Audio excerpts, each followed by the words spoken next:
वहीं पाकिस्तान में ईरान का प्रतिनिधिमंडल पहुंच रहा है। ईरानी विदेश मंत्री अरागची भी मौजूद रहेंगे। पाकिस्तानी डेलीगेशन से यहां बात होने वाली है, ये बड़ी खबर है। अब दुनिया ऐसे में उम्मीद कर रही है कि जो युद्ध है वो फाइनली शांति की तरफ आगे बढ़ता हुआ इस बातचीत के बाद नजर आएगा। लेकिन संभावना ये भी बनती हुई नजर आती है कि पाकिस्तान की फजीहत हो सकती है, क्योंकि इससे पहले भी पाकिस्तान मीडिएटर की तरह यूएस और ईरान के बीच रहा, लेकिन बातचीत बन नहीं पाई।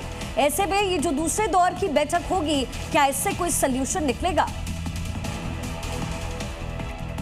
तो देखिए, विटकॉफ और कुशनर अब रवाना होंगे, ये इस वक्त अपडेट मिल रहा है। रवाना होंगे, वहां पर पहुंचेंगे तो फिर जरूर देखना होगा कि क्या नतीजा इस बैठक के बाद, इस बातचीत के बाद निकल पाता है। ये बहुत बड़ी खबर इस वक्त आपको बता रहे हैं। हालांकि फिर सवाल वही है, क्योंकि पाकिस्तान को चुना गया, फिर से वेन्यू वही चुना गया। अब ऐसे में देखना होगा कि क्या कुछ और नतीजा निकलता है। ये जो इस समय संभावनाएं बनती हुई नजर आ रही है, मीडिएटर के तौर पर पाकिस्तान तो है, लेकिन क्या आपको लगता है कि बातचीत संभव हो पाएगी, पॉजिटिव डायरेक्शन होगा?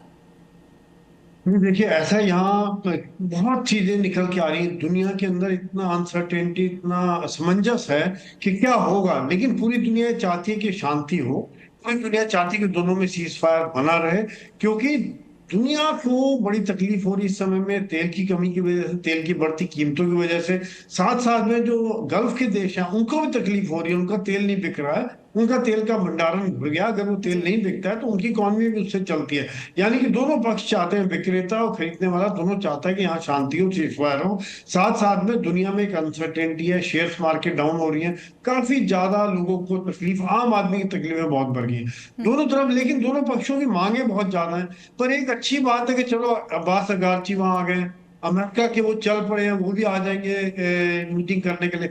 मैं तो देखिए शिखा जी, हमेशा एक पॉजिटिव रखता हूँ अपने आप को, बातें हमेशा पॉजिटिव रहता हूँ कि जरूर बातचीत से कुछ ना कुछ नतीजा निकलना चाहिए। पिछली बार 21 घंटे की बातचीत हुई, कुछ नतीजा नहीं निकला, लेकिन मेरा ये मानना था कि दोनों पक्षों ने कोशिश जरूर की होगी, क्योंकि 21 घंटे तक ऐसे साथ नहीं बैठते। अगर बैठने के बाद नहीं हुआ तो कहीं ना कहीं मेरे हिसाब से मैं ही चाहता हूँ कि एक छोटी सी बात पे आप मान जाए। मैं ये कहता हूँ छोटी बात हो कि वो स्ट्रेट ऑफ हॉर्मुज ईरान खोल दे और ब्लॉकेड अमेरिका हटा दे, यहाँ से शुरुआत हो जाए।